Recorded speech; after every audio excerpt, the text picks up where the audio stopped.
TCP is by far the most complex protocol in the TCP/IP protocol suite. Most of the really hot traffic runs over TCP. For example, your email traffic, your web browsing traffic, your file transfer traffic of any kind will most likely run over TCP because TCP has all the sequencing and acknowledgement and retransmission stuff all built into it. The first file we're going to open up is called FTP-dir, and it's simply someone making an FTP connection to a server. They are logging in. We can see the username on there because everything's clear text and FTP communications. But we're going to be focusing on the TCP header and the TCP header structure as we look at this trace file. Now, packet number 3 is the first TCP packet that we see. This is part of the three-way handshake where we see SYN, SYNAC, ACK. I'm going to collapse the Ethernet header, and I don't care about the IP header except for the fact that in the IP header, when the protocol field is set to 06 or decimal 6, that means that a TCP header is coming up next. Here are the fields of the TCP header. First of all, we have the source port and the destination port fields. Then we have a sequence number. Now, even though my system says the sequence number is 0 here, you can see down below in hex that it's not. Wireshark is putting in a relative sequence number to make it easier for us to visually analyze the communications. The sequence number is one of the pieces that we use to track the sequence of packets. Every time I send a packet out, I set a sequence number. And if my sequence number is at 10 and I'm sending out 10 bytes of data, the next sequence number for me would be 20. The sequence number is always the last sequence number plus the last amount of data sent. Now, Wireshark is putting a sequence number of 0 in there, as I said before, just to make it simpler for us to read the header. The header length field will tell us the length of just the TCP header. This TCP header is 24 bytes long. The typical TCP header on data communications will be 20 bytes long, but during the handshake process we negotiate options, and that's why this header is longer. Now we have the flags field. Now in the flags area, I'll open this up. We have an area set up for congestion recovery. So we have a congestion window reduced setting. We also have an early congestion notification echo bit that's available. Now, most of the time you're not going to even be dealing with these two areas. The majority of the time you'll be dealing with these 6 different flags in the TCP header.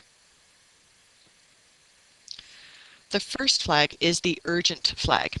If this flag is set to 1, then we'll have an additional field in here, which is the urgent pointer field, that will tell us where to start reading the data first. The acknowledgement bit. If we have this set, it basically means that we're acknowledging receipt of some information from the other side of the communication. The push bit. If the push bit is set on outbound communications from a system, it means that the data can't sit in the TCP buffer area waiting to go out. It's got to go out immediately. This is typically time-critical communications or very user-interactive communications, such as perhaps Telnet. Reset is a refusal or a shutdown of the TCP connection. SYN stands for synchronize the sequence numbers.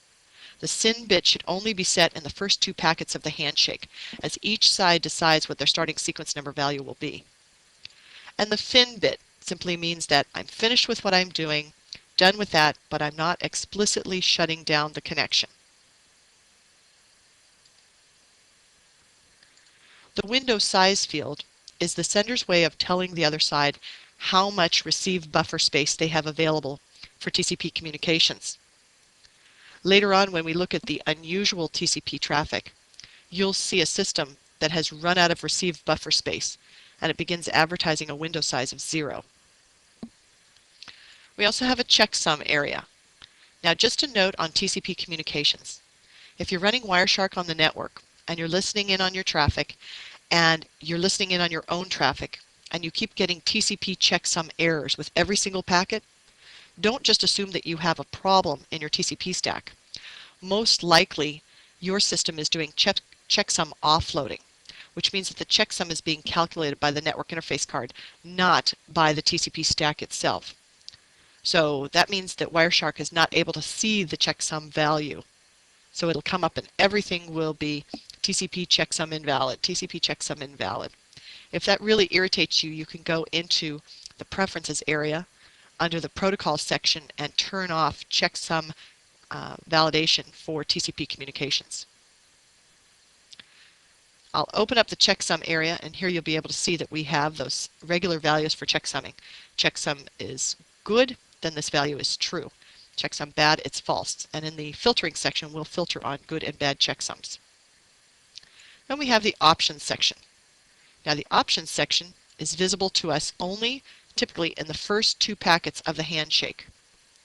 Now this handshake only has one option in it, saying that the maximum segment size is 1460 bytes. Now that value may seem too small, but that's actually correct for TCP communications going over an Ethernet network. We have 1460 bytes of payload allowed, plus we typically will have a 20 byte TCP header, that brings us up to 1480 bytes, plus we typically will have a 20 byte IP header, that brings us up to our 1500 bytes that we're allowed to have inside of our Ethernet 2 frame. Now as we were looking at this packet, I highlighted the sequence number field, and you can see it highlighted down below. When I went to the next field, the header length field, you notice that we skipped these 4 bytes right here. These 4 bytes are not used during the first handshake packet in the handshake sequence. The SYN packet only will not use those 4 bytes. But we will see another field pop up when we look at the SYNAC packet. Packet number 4 is the SYNAC packet. And now, after the sequence number field, we now have a field called the acknowledgement number field. The acknowledgement number field is the other side's next expected sequence number. So this system is saying, I believe that the next sequence number I will receive from you will be 1. This side of the communication has set its sequence number at 0. At least it's the relative sequence number of 0. Down below we can see what the actual sequence number is. Sometimes it's helpful when you're just learning TCP to turn off the relative sequence number process so that you can see exactly what the sequence numbers are and see that each side establishes its own sequence number at the beginning of the handshake process. There's another strange thing that happens in the handshake process. As I mentioned before, in packet number 1, our sender has set a sequence number value that Wireshark is just translating at 0 to make it easier to count. This sequence number value should count up based on the number of data bytes sent out on the cabling system. There are no data bytes in the first packet of the handshake, and yet the next time 10.3.71.7 communicates, it increments the sequence number by 1. The same thing will happen to the device on the other side of the communication. 10.3.30.1, it begins at sequence number 0, and the next time it communicates, it will be at sequence number 1, even though it hasn't sent any data packets across the wire.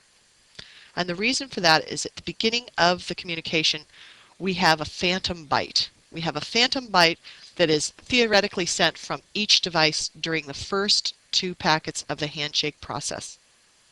So that's the only time really when it looks very, very strange. Sometimes you'll also see the phantom byte though during a teardown sequence of a connection. But this is where you'll most likely see it. And it can be very confusing because if you just learned that the sequence number only increments when data is sent, and by the amount of data sent, why is this incrementing by 1 between the SYN packet going out and the next packet that this device sent out? And it's that horrible, horrible phantom byte. Now in the first packet of the handshake process, we saw that there was a single option setting the maximum segment size at 1460 bytes. We'll go to the second packet of the handshake option and see what options have been set there. I'm in the second packet, and here we can see that the other side has set a maximum segment size of 1460 bytes. And now Wireshark's sequence and acknowledgement system comes into play. This is fantastic. It gives you the ability of associating all of your TCP packets to each other and measuring the round-trip time between sending a packet to someone else and getting the acknowledgement back. On a network with a lot of traffic, this line right here that links us to the related frame is invaluable.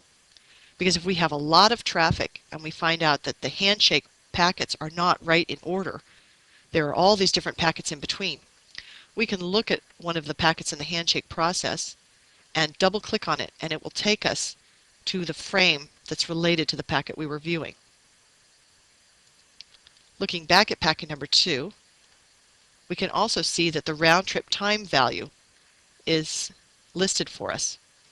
This is something we can filter on. And when you get to the next section where we're filtering on TCP traffic, this is one of the filters that you will build, a round-trip time ACK filter. So that is the basic structure of the TCP/IP or the TCP header. In the next section, we'll go through building capture filters for TCP traffic, a standard display filter for all TCP traffic, and then display filters based on an individual field, as well as an individual bit value, as well as the analysis information that Wireshark provides.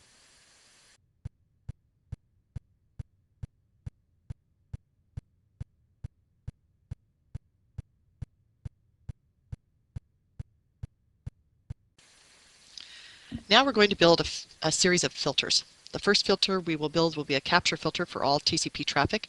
Then we'll go into building display filters for all TCP traffic, and then we'll build more specific filters based on TCP fields and the TCP analysis information that Wireshark provides.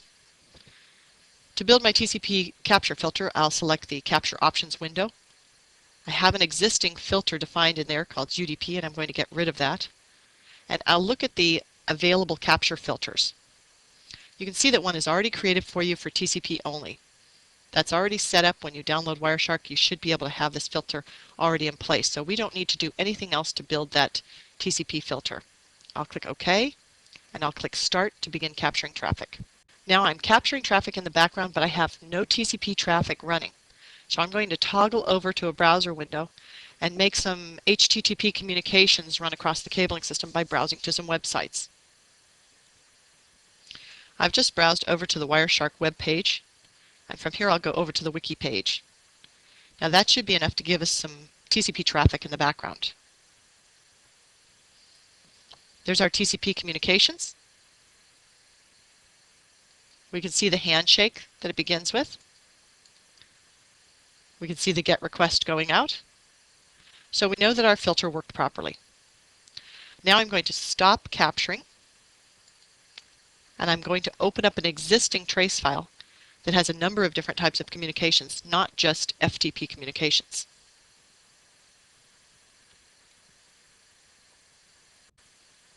I'll continue without saving. And the trace file I'm going to open up is called nessus.pcap.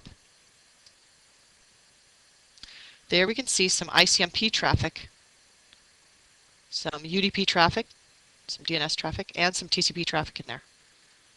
It's very simple to build a TCP filter. All we have to do is type in TCP in our display filter window, click Enter, and now we're just looking at TCP traffic.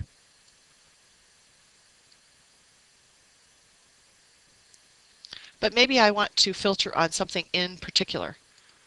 I see these reset packets going out on the cabling system, and I want to know how many packets in this whole entire trace have reset, the reset bit set. So I'm going to open up an existing packet that has the reset bit set to 1, and I don't care about the ACK bit, so I'm not going to right mouse click on the summary line for the flags, because if I did that it would get all packets that have both reset and ACKs and the ACK bit set. Instead, I'm going to go down to the individual bit for reset, right mouse click, prepare this filter based on the selected value. We can see the syntax, tcp.flags.reset ==1. Remember that as you look at your Wireshark communications, if you were to click on a field, you can look down in the very bottom area here at the status line, and it will tell you the name of the filter that would go with that field. So we know that if we wanted to filter on the ACK bit set to 1, the TCP flags it would be tcp.flags.ack == 1. Same thing with SYN, tcp.flags.syn == 1. I'll apply my filter now. And now all I'm looking at are the number of resets that are taking place. Looking down in the status window, I can see that out of 2,021 packets, I have 665 resets, and that's not very good. Resets are typically seen as a way of refusing service. If someone tries to make a handshake and you don't support that service, you send back a reset, but they also can be used to tear down a connection. If we have way more resets than we have SYN packets, then they aren't being used to tear down connections. They're actually probably the responses to some sort of a TCP port scan. Now, besides doing filters for individual fields inside of the TCP header, we can also build filters based on the TCP analysis information. So for example, here I have the round trip time to ACK the segment was and a value. I can click on this and then right mouse click and say I want to prepare a filter based on the selected value. Now we can see that we have a filter called tcp.analysis.ack_rtt for round trip time is equal to this value. Now I probably don't want to try to find another packet where the round trip time was the exact same amount. I might want to look for higher round trip times, such as a round trip time of 0.1. I'll click apply, and we can see that we have one packet where the round trip time was greater than 0.1 seconds. I'll scroll down here, and we can see the round trip time to ACK the segment was 42.44 seconds. And we can see that we have an analysis flag here saying a segment before this frame was lost. Now, as I'm highlighting this line where it says a segment before this frame was lost, if you look down in the status line, you can see that we actually have a display name or display filter name that we can use to locate all lost segments. I'm going to right mouse click on this line and say I want to prepare a filter based on the selected value, TCP analysis lost segment. I'm going to apply this, and now it's showing me all of the packets where the previous segment was lost in the trace. Let me take you out to where you can find the master list of all of the display filters possible for TCP communications. I'm on the Wireshark web page, and I'll select Documentation, and then I'll scroll down to the Display Filter Reference area, click on the link. There's the index, and I'm interested in TCP filters, so I'll click on the letter T. There's TCP. I'll click on the link, and now these are all of the display field names that we can use for TCP communications. In course number 1 of the Wireshark University course set, Fundamentals and Functionality of Wireshark, you saw me work a lot with these analysis fields, not only in filtering, but also in building charts and graphs. So here we can see there's our TCP analysis ACK_round trip time. We can also pull out all the duplicate acknowledgements, see all the fast retransmissions, as well as build filters just based on our individual field values. We can also find zero windows, window probes, where a window full condition took place. So there are so many things you can filter on for TCP communications. Another place you can go to find what's possible for doing display filtering would be the expressions area.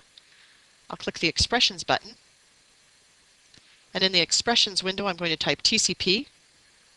I'm down at the TCP protocol stack now, and I'll open that up and see what's possible for filtering for TCP communications. Here we can see the TCP port, and we can say whether the TCP port is present, the source port is present, or it's equal to a certain value, or it's not equal to, or it's greater than, less than, greater than or equal to, less than or equal to. And as I scroll down, we can see all of our analysis display filters listed in here as well. You will probably spend a fair amount of time working in the area of TCP communications when you're troubleshooting a network. The reason is that when we come to a network that's having problems, we want to validate that the network itself is not at fault, that we're not having big latency values or we're not having packet loss. We want to know whether it's the application at fault or it's the network at fault. And doing TCP analysis is the way that we can separate the two.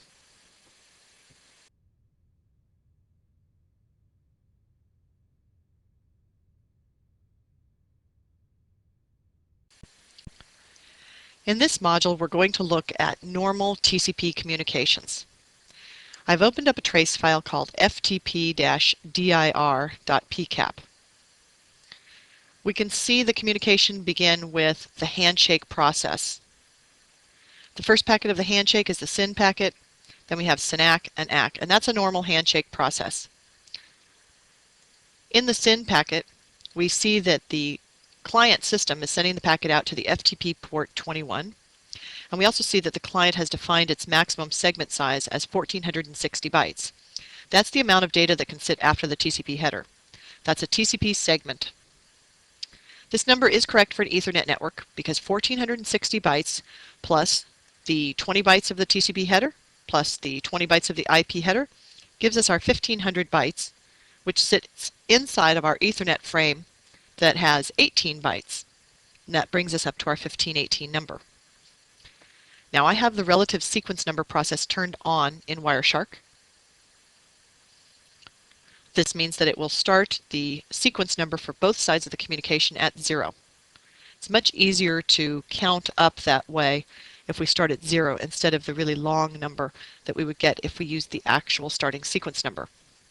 But if we're placing two analyzers on either side of a router, for example, and we're capturing the traffic on one side of the router and the other side of the router, and we want to compare them, we might want to use exact sequence numbers, especially if we didn't catch the beginning of the communication transfer. Then we definitely want to turn off the relative sequence number process. You can turn that off by going into Edit Preferences. In Preferences, we would select Protocols and TCP, and this one is the one where you can turn it off right here, Relative Sequence Numbers. If you turn that off, you're also turning off window scaling. We'll talk about window scaling in a moment. There's also the ability to turn off the analyzing of sequence number information, but I leave that on because I want to see when I have missing segments, problems in the communication such as retransmissions. So I'll close this window.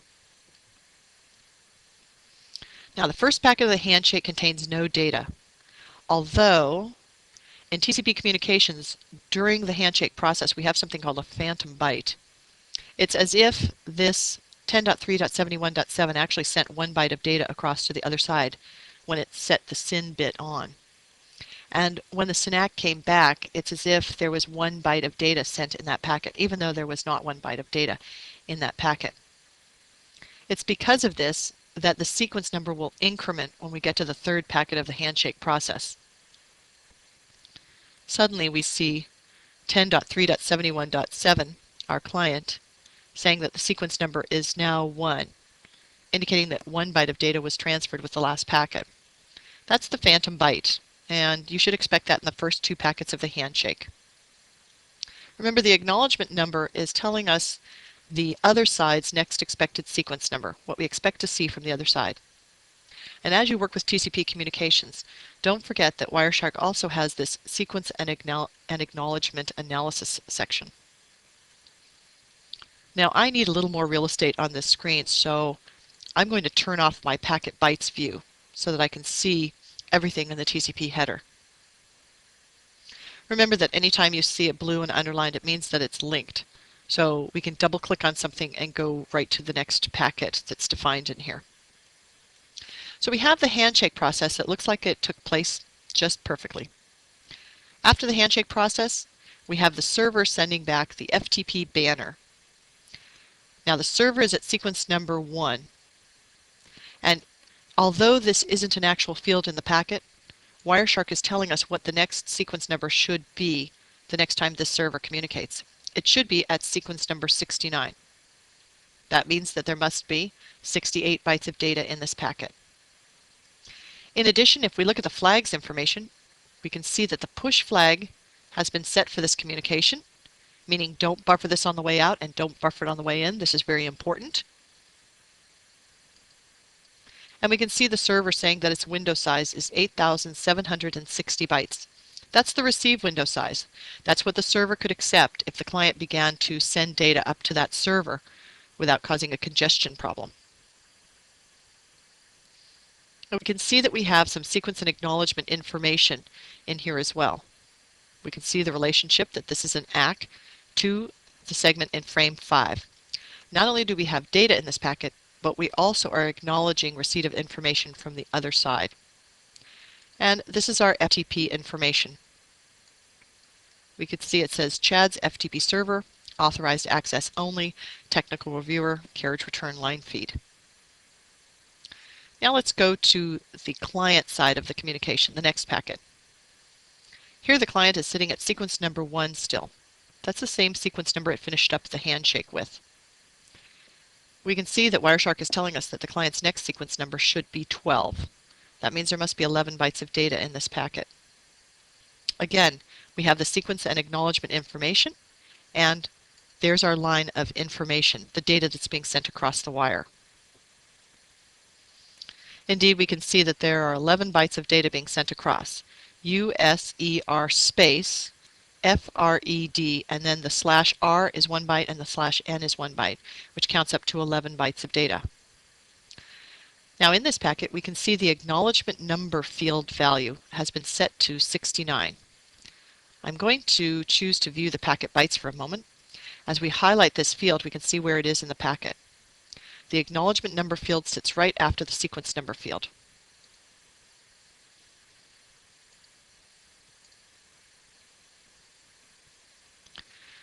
So the next packet in this sequence is from the server, giving us an FTP response saying that the username is okay, I need a password. The server is now at sequence number 69, which is what the client expected and what the client set in the last packet's acknowledgement number field.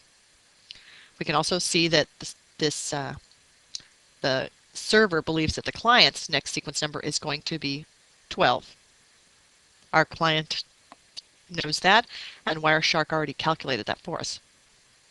The next sequence number for the server should be 104. And again, those bits of information that are inside of the brackets, those aren't actual fields.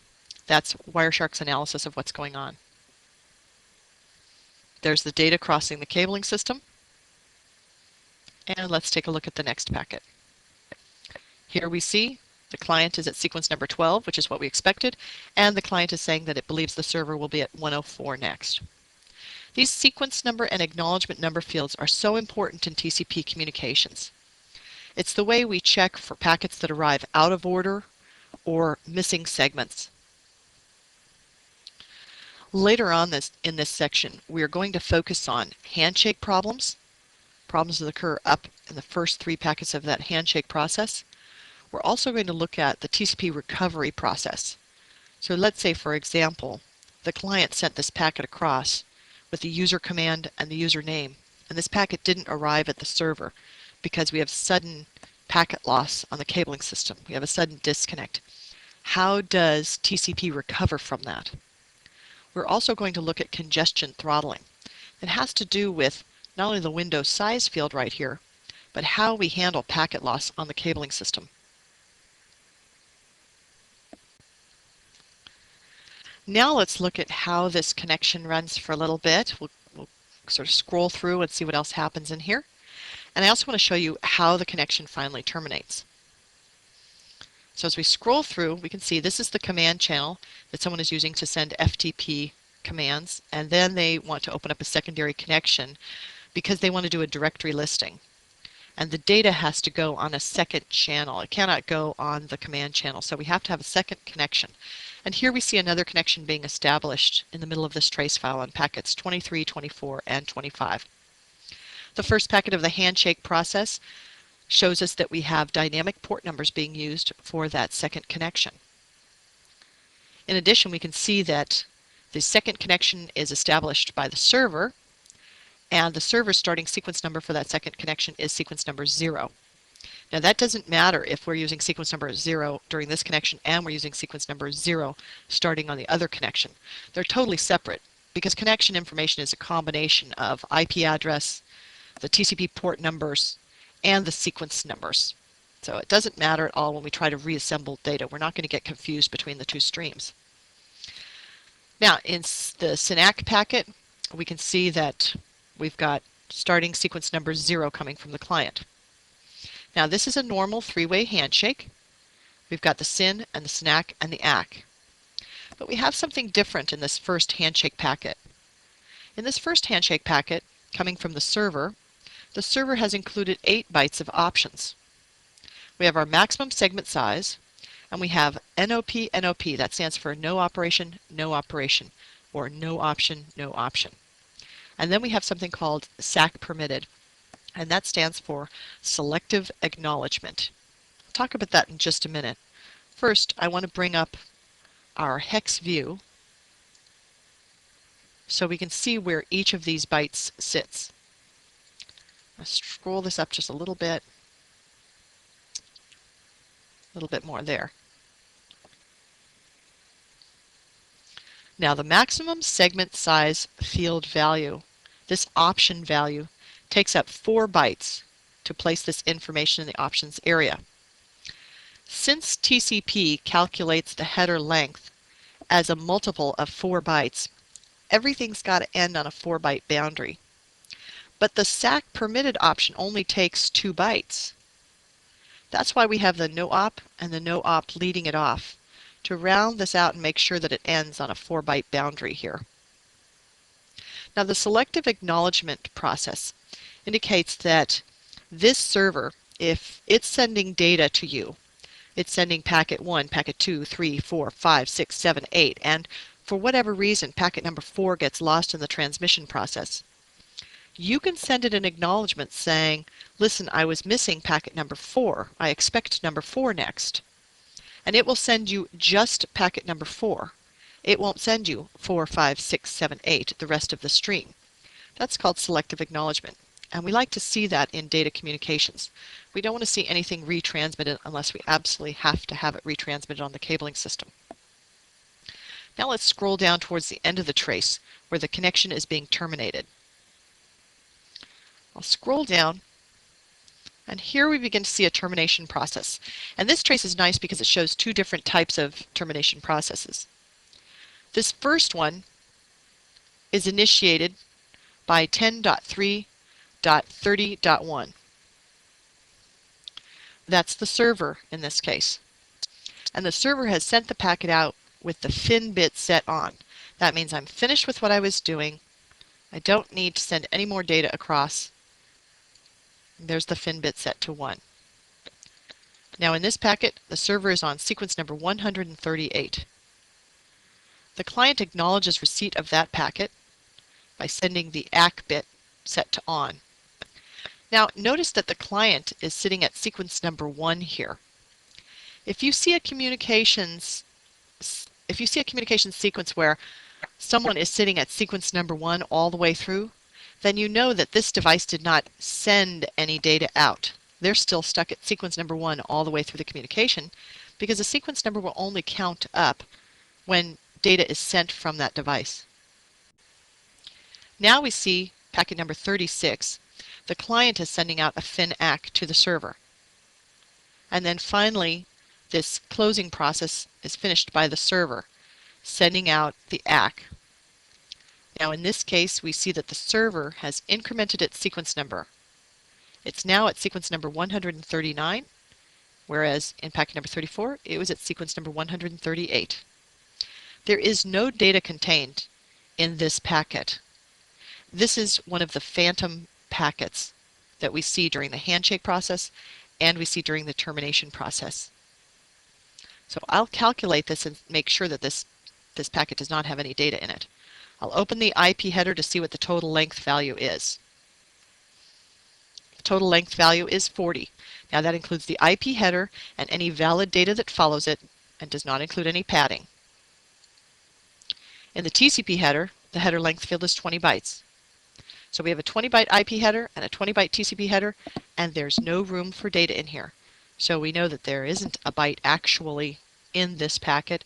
That's just the phantom byte. Now there's another termination process, which is interesting because it's a little bit different. This is a termination process being sent from the client. Here the client sends out a FIN-ACK to the server.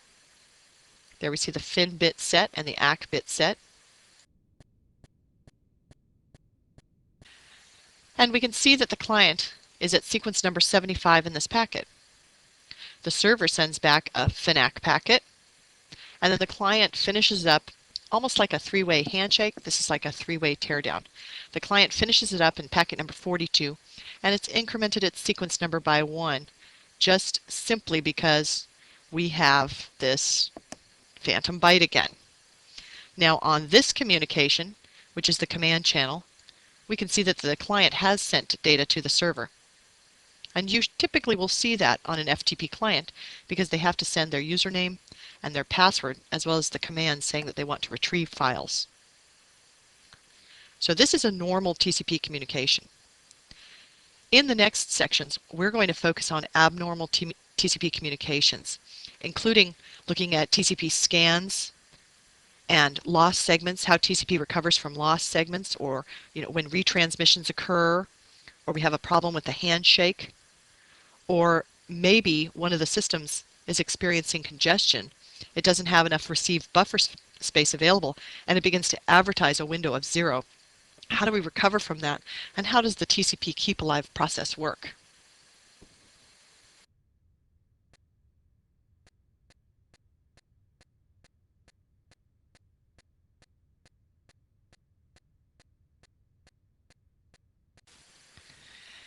In this section, we're going to focus on general, unusual TCP traffic, such as segmented traffic, segmented TCP packets, port scans, the TCP echo process, and some really strange scans on the cabling system. But the next 3 sections also deal with unusual traffic, such as handshake problems and how recovery has to take place because we have packet loss, and how we deal with congestion on the cabling system. The first trace I'm going to open up is called port scan. Now in this trace, we can see that we have a packet being sent from 10.1.0.2 going to 10.1.0.1, and the destination port number is 1. It's a SYN packet, it's a handshake packet. Now I'll turn on colorization so you can see how ugly this really looks. Here we can see the handshake packets, the SYN packets, are colorized with a gray, and the reset packets are colorized with this red background and yellow foreground. So it really stands out to look at this pattern. We can easily see when the pattern changes. So there we have a completed handshake. And down here we have a completed handshake. So the colorization can be really nice when you're looking at Wireshark sometimes. So here we have a SYN going out saying, I want to connect to port number 1. And the target system doesn't support anything on port number 1, so it sends back a reset ACK. Then the 10.1.0.2 sends out another SYN. And the other side says, no, I don't do that either. How about 3? No. How about port 4? No. How about 5? No. And it keeps going that way until we can see that port number 7, we have an opening on port number 7. And that's something we really don't want to see because that's the TCP echo port. And anything that's sent to that port will be echoed back. It's another way of doing a connectivity test, but also somebody can inject a packet into the network from one system that supports echo to another system that supports echo and spoof the source of that packet and get these 2 systems to go back and forth and just keep echoing each other, going to the echo port and from the echo port. So it's really ugly. It's one of those things that we typically just have turned off. Here we can see a connection attempt to port number 8 and a reset coming back. No, I don't support anything on port number 8. Let's see how many of these packets are reset packets compared to how many of the packets are SYN packets. Now I'm going to create a filter based on all reset traffic. So I'll go down into one of the packets that has the reset bit set to on. I'll right mouse click and I'll prepare a filter based on the selected value. Again, I could have just applied a filter, but I want you to see the syntax. tcp.flags.reset ==1. And I'll apply that. And there we can see, if we look down in the status window, the total number of packets in this trace that have resets are 10. There are 10 reset packets. Let's see how many packets are SYN packets. Now I'm just going to use this same packet right here. I'll right mouse click, prepare this as a filter, but I'm going to set the SYN bit to 1. Apply it. And now down below we can see that 26 packets in this trace are SYN packets. Now let's open up another trace, and this one is called Strange Scan. Now I still have my filter in the background, and I want to get rid of that filter so I can see everything that's going on. So I'll clear the filter. And here we can see right away we've got some of these packets colored in black. If you ever want to know why something is colored a certain way, you can look in the frame information and look at the coloring rule. The coloring rule, bad TCP. The coloring rule string is tcp.analysis.flags. So it's specifically because of the flag settings that it's being colored with a black background and a red foreground. Now the first packet that we see being sent out is a telnet. Looks like it's an attempt to talk to a telnet port, port 23. But look at the flag settings in there. Thin, SYN, push, and urgent, and that makes no sense at all. Thin means I'm finished. SYN means I'm refusing the connection or completely disconnecting. Push means this is really important information, don't buffer it. And urgent means look at the urgent pointer field for more information on how to read this data. That's completely nonsensical. But we do see that our target system did respond to that. We see that it sent back a packet saying reset ACK. So this would have worked for a connectivity test because the target would have talked back. So if somebody was limiting the ICMP echo communications, somebody could have used this type of a scan, a TCP scan, with these strange bit settings in order to see that the target was up. Here we see another packet with strange settings in the flags area. Again, this is something you shouldn't see on your network. And then we see the attempt again and a reset. So it looks like it's sending out the scan about every 5 seconds. That's something I hope you'll never see on your cabling system. The next thing we will look at is segmented TCP traffic. I'm going to open up a trace file called FTP-TCP segment. Now in this communication, it's an FTP communication, but we're not sending out the whole entire user command in a single packet as we saw in the last module. Here we see someone sending out an FTP request, and all they're sending out is one character, the letter U. If we go to the IP header, we can see that there are 41 bytes in this packet. 20 bytes will be the IP header, 20 bytes will be the TCP header, and there's only 1 byte of data actually being sent out. There's my TCP header. It says that the header is 20 bytes long, and as we scroll down, we can see there's the data. That seems very strange. If we look a little further, we can see there's the letter S being sent out, there's the letter E being sent out, user space F R E D. So it looks like someone is trying to send this TCP communications across the wire, and they're segmenting it. They're not IP fragmenting it. They're actually segmenting the TCP communications. One nice thing about Wireshark is that we can quickly reassemble that data. I'll right mouse click and say that I want to follow the TCP stream. And that's what's actually going across the cabling system. We can see that FTP service, there's the banner, and then the client is sending user Fred. Now that took a lot of packets to send user Fred, and it took a lot of packets to put in a password of Kruger, and it took a lot of packets to do quit. That is abnormal communications. We don't like to see TCP segmented traffic across the cabling system. Are they trying to get through a firewall or something? Wondering if that firewall will do TCP segment reassembly to figure out what's really going on? So that's another data pattern that we don't want to see on the cabling system. In the next section, we're going to look at handshake problems.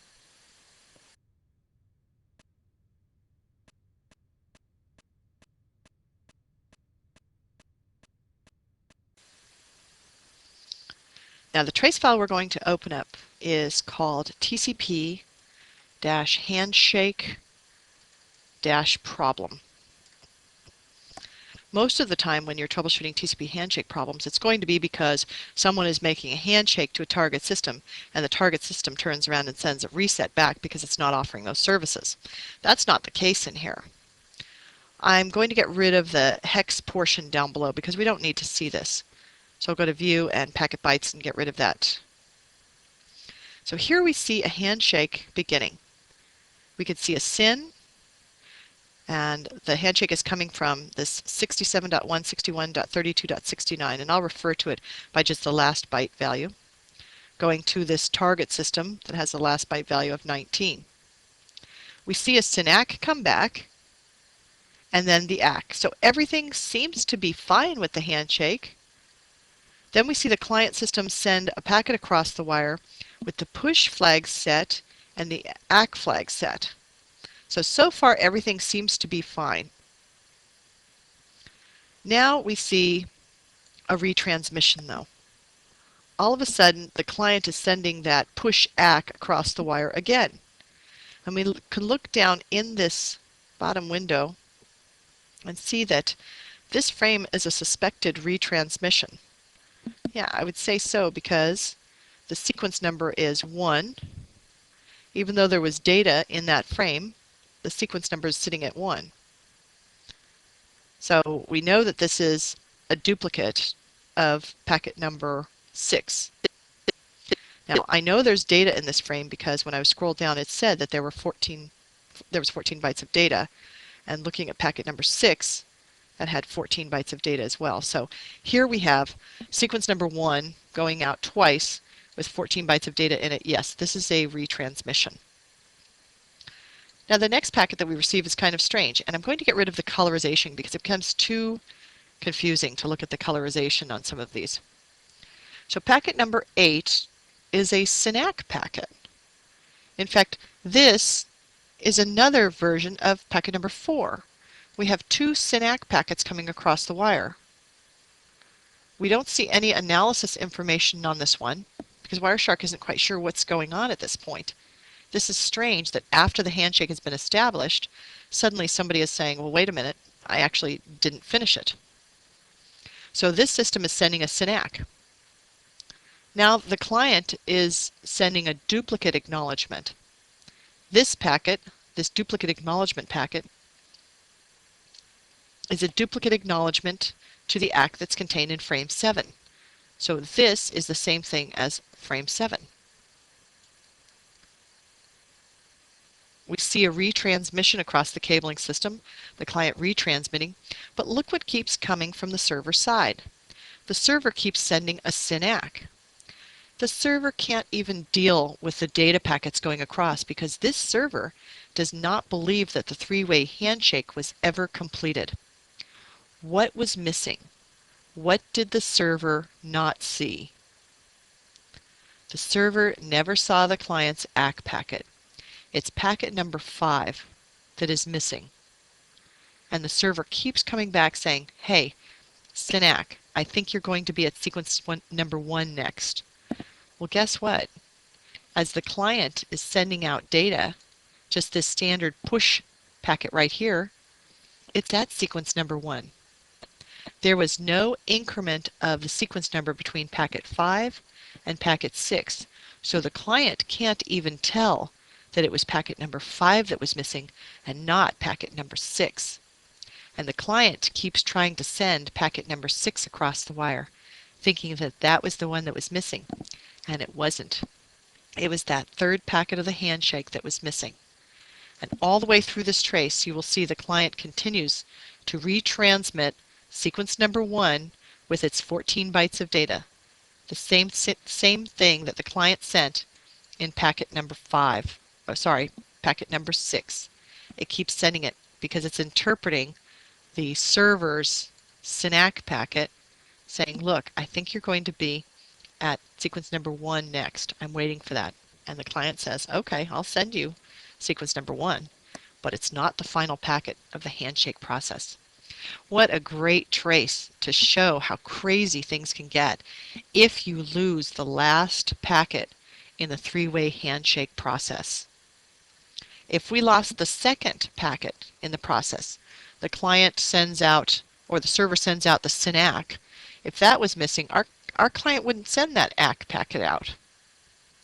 So this has got to all appear to be correct from where you are sitting, but in this case, we can tell that the ACK packet was the one that was missing in this section. And even though we were taking the trace at the client, it looked to us like the ACK packet went, and then the client moved on to starting to send data up.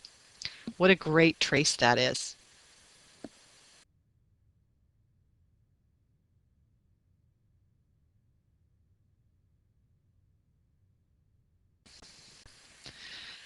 Now we're going to focus on how the TCP recovery process takes place. So for example, in the case of packet loss, how does TCP recover from that? And we know that TCP is tracking sequence numbers and acknowledgement numbers all the time. So we're going to open up a trace called download-bad. When you look at that trace, you'll see, if you scroll through it, some window update packets. But we're going to deal with that in the next section. Scroll down until you see packet number 130.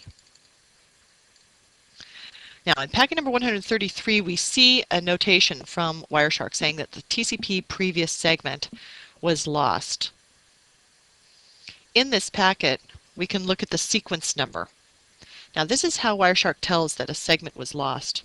It looks at these sequence numbers, and it keeps track of what the next sequence number should be. And when it sees that we skip one of those sequence numbers, then it says, we've lost a packet. So let's go to the previous packet and see what the sequence number is.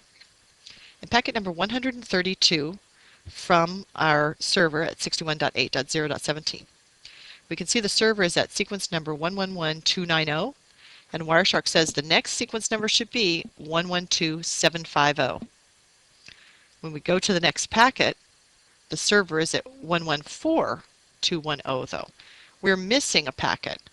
We expected to see this 112750, but we jumped and we missed a packet. Here we can see the client sending an ACK packet, and the acknowledgement number field is what we expect to see next from the server. The client is sending the ACK value of 112750. Remember, that's what we expected to get next from the server. So the client is acknowledging receipt of the packet 132, saying, hey, I got this one, and I think 112750 should be next. That's not what happened, though. So the client sends an ACK for the packet that was in order. The server is sending out additional data. Now the server is sending out sequence number 115670. The server is moving on. The last packet the server sent out was 114210, and now the server is just sending out the next one. The server doesn't know that the client hasn't received a packet yet, but the client continues to send the same ACK for the last packet before the lost one. Here's a duplicate acknowledgement. This ACK packet is the same as the ACK packet in packet number 134. We can see that it says TCP dup ACK 134. The 134 indicates what packet this is a duplicate of. So here the client says, hey, look, I got your last packet, but where is 112750? We could see another duplicate ACK packet. I got your last packet, but where is 112750? And we can see the client continues to send these duplicate ACKs on the cabling system. As we look at the server side, we can see that the server just keeps sending data, possibly because if we have high latency, the server hasn't even received these duplicate ACKs yet. The server's just streaming out the data just like normal, has no idea there's a problem yet. When the server receives the original ACK and two duplicates, at that point, the server will retransmit the lost packet. So here, In the middle of all of this problem, we have another notation saying the previous segment was lost. So here we've got the server in packet 161 sending out sequence number 134, 650. We expect 136, 110. But it goes to 137, 570. So we've got another packet lost. We still haven't even recovered from the first one. The client has already sent 16 duplicate acknowledgments. Somewhere along here, the server's got to retransmit that lost packet.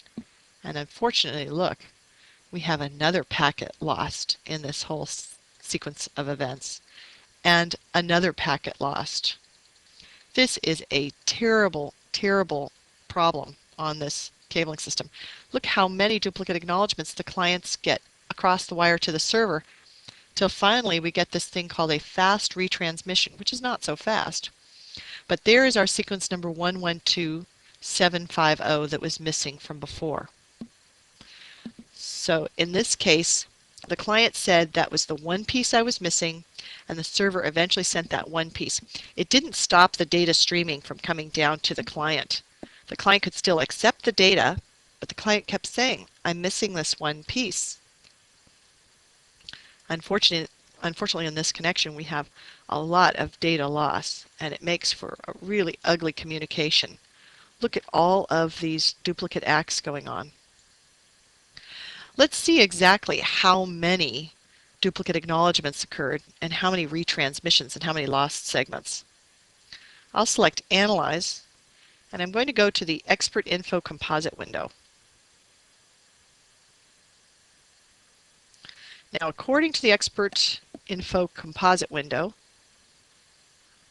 we have 0 errors. That would be things like malformed packets. We have 2 warnings. There we go. Previous segment lost. It says it's common at the capture start, but guess what? We cut everything from the handshake on, so it's not common. And the count, we had 100 packets that were lost. 40 fast retransmissions. We'll go to the notes section, and there we can see the duplicate acts. Now they're grouped together. Every time a packet is lost, we go through the process of sending a duplicate act. So we can assume that the duplicate act process started at least 78 times there. 68 times we had to go to a duplicate act 2 before we got the packet. 61 times we had to go to a duplicate act 3 before we got the packet. This should count down in numbers. It shouldn't ever count up, because at some point maybe we only have to send out 5 duplicate acts to get the packet. Maybe we only have to send out 3. Let's see how high the top number is on duplicate acts. Oh, that is ugly. There was one time when the client had to send out 48 duplicate acknowledgments to get a missing packet, and that's terrible. But TCP can recover. It's built into it to recover by sending these duplicate acts saying, I was missing this one, I was missing this one, I was missing this one, and you just keep hounding the other side until you get the packet that you were missing. Now this is a download process where things didn't go well. I want to open up the trace of an upload process where data is flowing the other direction to show you what happens when we have packet loss. I'm now going to open up a trace called IO-FTP upload. And in this case, we have the data channel of an FTP communications. In other words, we're not looking at the command information hitting port 21. We're looking at the secondary connection that's been established to transfer data from an FTP client to an FTP server. And it starts out looking really good. We have a nice handshake process that occurs. Now the data is being sent from the client up to the server. So after the handshake process occurs, then we see the client sending out a packet. Now if you want to see the data in that packet, I'll bring up the bytes window. There we go. So there we can see data down there being transferred in that packet. So the client sends data up to the server, sends more data up to the server acknowledges it, great. Client sends more data up to the server. Then all of a sudden we get a duplicate acknowledgement. The server in here is saying, look, I'm missing a packet.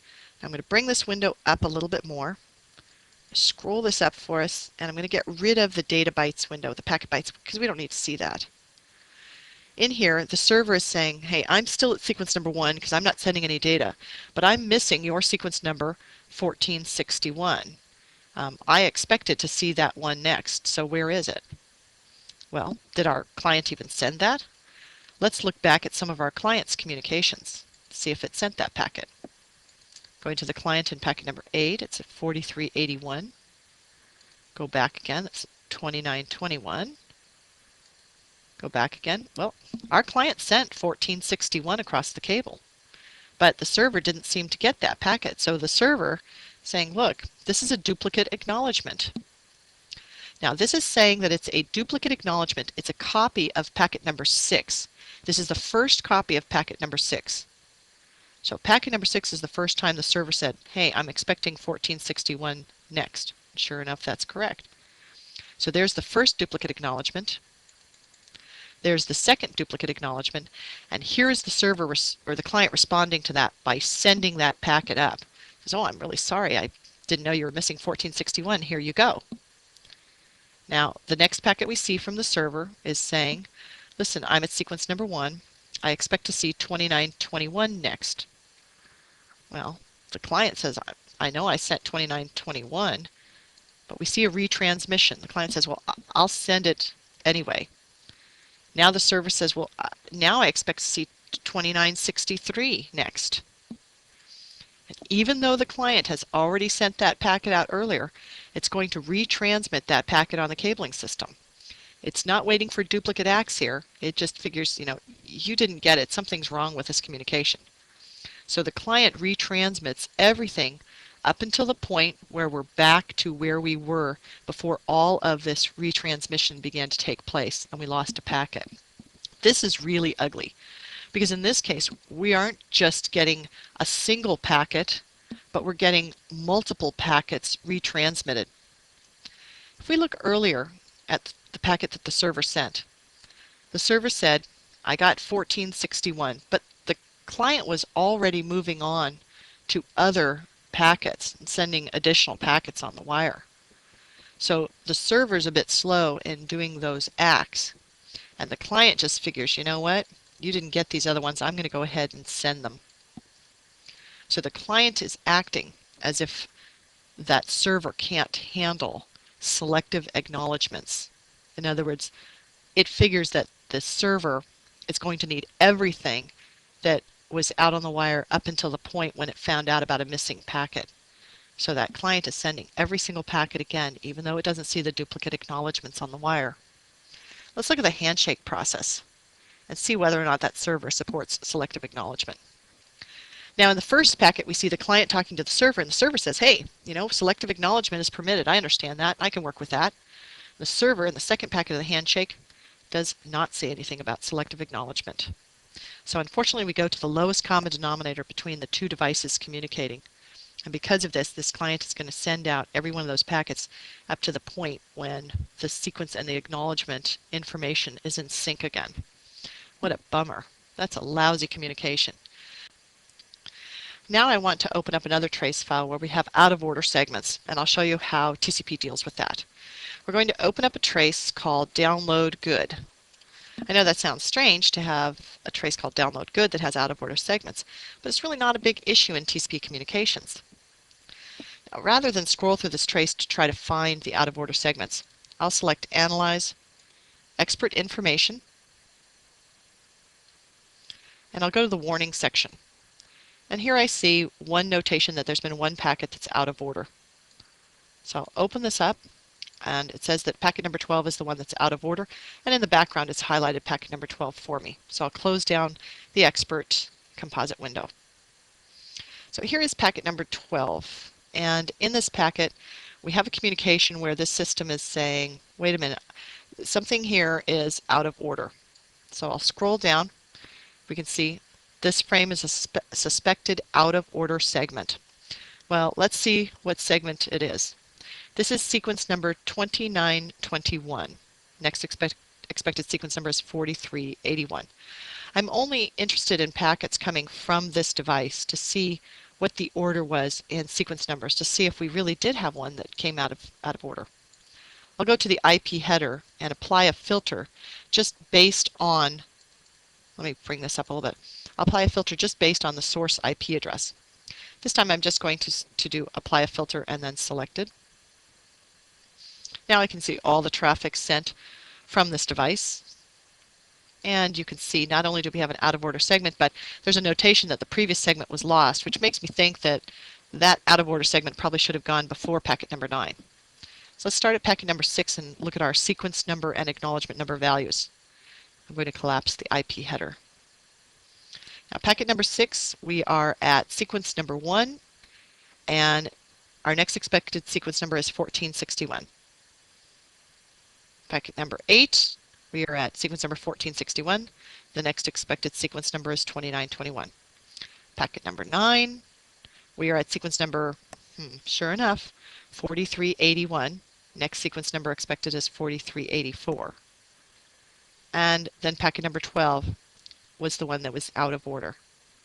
But you know what? It doesn't matter. The client isn't going to freak out about this because this kind of thing happens every once in a while. It's not totally unusual. But if you have too many of those, you might want to watch out for this. Typically imagine that your system is sitting at your office and you're communicating through the internet to a web server and you're downloading pages. There are multiple paths that traffic can take on the internet. Some paths are faster than others. So you might find that every once in a while you have packets that arrive out of order.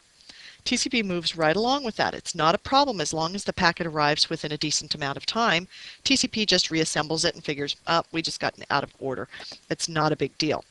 But if you look through your traces and you're communicating with an internal server, let's say, and you get a lot of packets that are out of order, then you might want to look at what's happening there, because if we get a lot of these out of order packets, maybe somewhere along the network we've got some sort of an asymmetrical routing problem going on where packets are going one direction, sometimes going another direction the other time, and it's causing things to arrive out of order. There may be some communications that don't handle that as well as TCP does. So in that case, you might want to fix the problem if you see that you have a lot of these out of order TCP segments. In the next section, we're going to focus on TCP congestion throttling. And we'll look at systems that have a 0 window available. So they're literally saying to the other side, I can't accept any more data, I'm full. And we'll see how it recovers from that.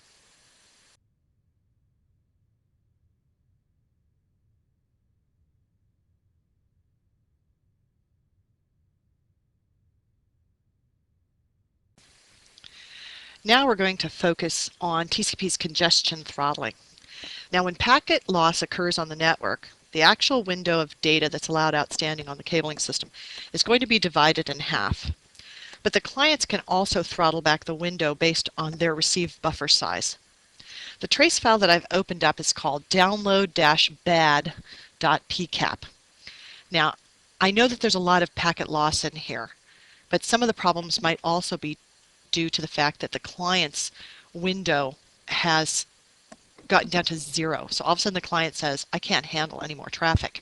I want to check this out. So I don't want to go scrolling through looking for any window problems in here. I'll select Analyze, Expert Info Composite. And this is in the Notes section. Now we can see duplicate X, so we know that there's packet loss going on. I'm going to sort the summary column. Click it twice. And now we have the 0 window information comes up on top, window update comes up on top, and window full comes up on top. Now window update will happen a lot of times in the trace. So when a client has a lot of data coming down to it and it's filling up the buffer space, and then all of a sudden the application takes the data out, there's a big chunk of free space available all of a sudden, and the client will suddenly send a message across to the server to say, hey, you know what, window update, I now have actually a lot more than I had just in the last act that I sent you. So we expect that to happen all through here in the communications. So there we've got a lot of those window updates. We're more concerned about this 0 window, and the window is full information, because we don't ever want to see that in a data transfer. First, I'm going to open up window is full and show you that that occurs on packet 363. In the 0 window, we open that up. 0 window occurs on packet 364, and 366, and 368, and 370, etc. Now, usually you will find that a window is full message will occur before the 0 window, because the window is full message is coming from the server saying, you know what, based on the window size you last gave me, when I send you this packet, your window is going to be full. So the server knows that. The window is 0 comes from the client saying, you know what, I have no buffer space available. So I'm going to click on packet 363 listed in the composite area, and Wireshark has highlighted that packet in the background. Now look at all this black background communication. That's of concern, certainly. So we have this section in the trace where it doesn't look very nice at all. So let's look at what happened just leading into this. Now, our server is 61.8.0.17, and our client is this 10.0.52.164. So as I mentioned before, the server knows that sending this packet down to the client is going to take up all the available window space, the buffer space. It's going to completely fill it up based on the last thing that it heard from the client. So let's go up to the client, to the last thing that client said. Now bring up this window so we can look inside the TCP header. Here the client is saying that I have a window size of 2920 bytes, and it says it's scaled. Now, after we go through this, I'm going to go through the handshake process with you and show where the client has window scaling enabled. But basically this says, from the client side, that the client has 2,920 bytes available in the received buffer. The server sends a packet down. Now, this packet, it's at sequence number 295250. It's going to sequence number 296710, so we know that there are data bytes in there. And if we want to see how many data bytes, we can go to the IP header, get that total length field. So we know it's 1,500 bytes here, and we've got to subtract the TCP header and the IP header. So 1,460 bytes of data are contained in this packet right here, packet number 362. So we know the client's only got, what did we say? The client said it had 2,920 bytes. Packet number 362 from the server took up 1,460 bytes of that, and packet number 363 took up the remaining bytes. So at this point, the server says, you know what? I know that this is going to fill up the rest of your window. And sure enough, the client turns around and sends back a 0 window size packet. Now, that typically means that that client has an application that's really slow in picking up that data. So unfortunately, we've got to wait for this client to free up some buffer space before the server can send down any more packets. Now, the time value that I have set there is not correct. You can see you're not ever allowed to send packets back to back. But what I've done is I've changed the granularity of time. I'm going to go up to View, Time Display Format, and set it to Automatic. Now it breaks this all the way down to the microseconds, and we can see how much time occurs between those packets now.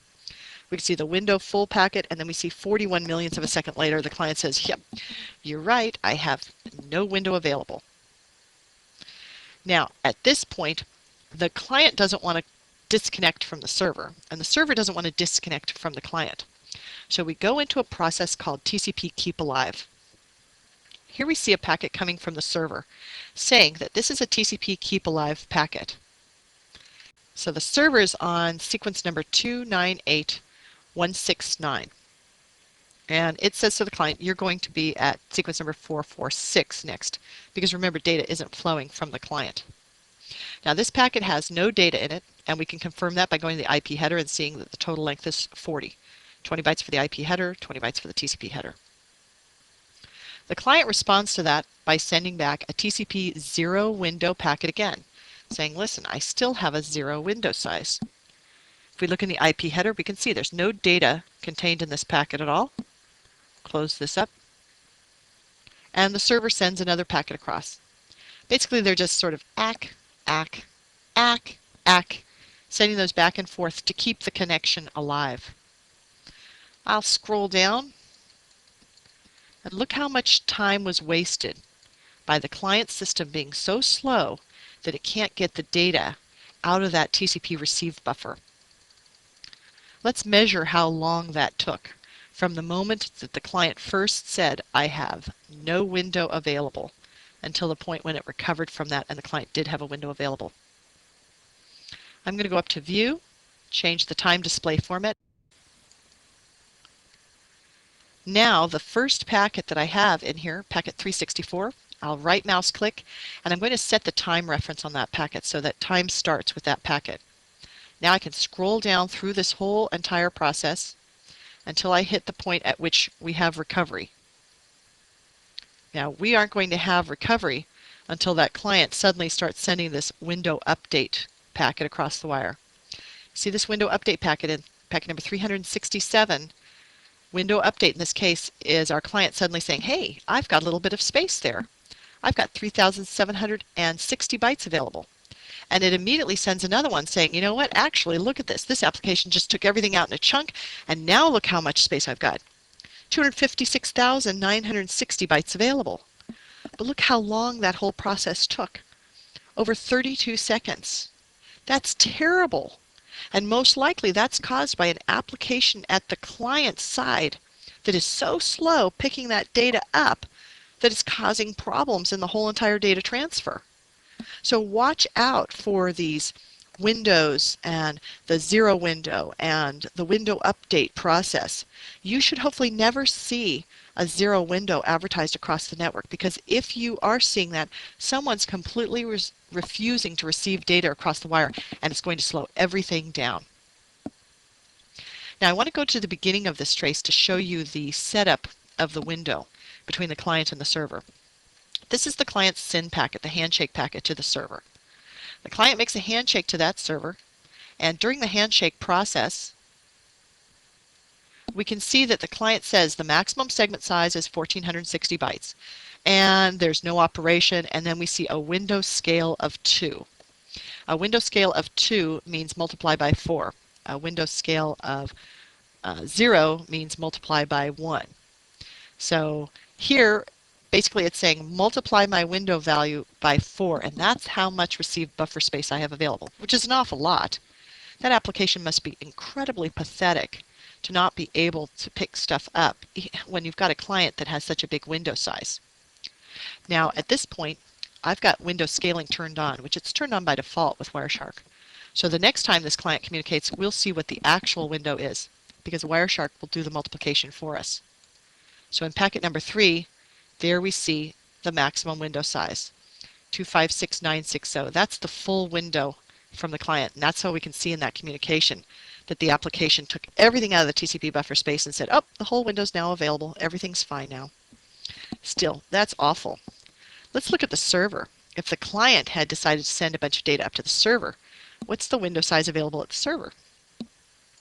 Well, the server says, I have a window size of 5,840 bytes. And look at that window size. Wow, a window scale of 7. That means that we multiply the window size value times 128. So that server is available to receive a lot of data because it has this huge receive buffer set up on it. So the things we want to watch out for in this area would be lost packets, because that immediately reduces the actual window size on the cabling system, how much data we throw out on the cabling system, because we know that we're getting packet loss. And also we want to watch out for things such as the window being full. We really never want to see a window full condition. That always is a sign that things are going to slow down. So when we see a window full condition, then we see the client go out with a window 0, and then we see these keep alives take place. And all of that is going to slow down the data transfer tremendously.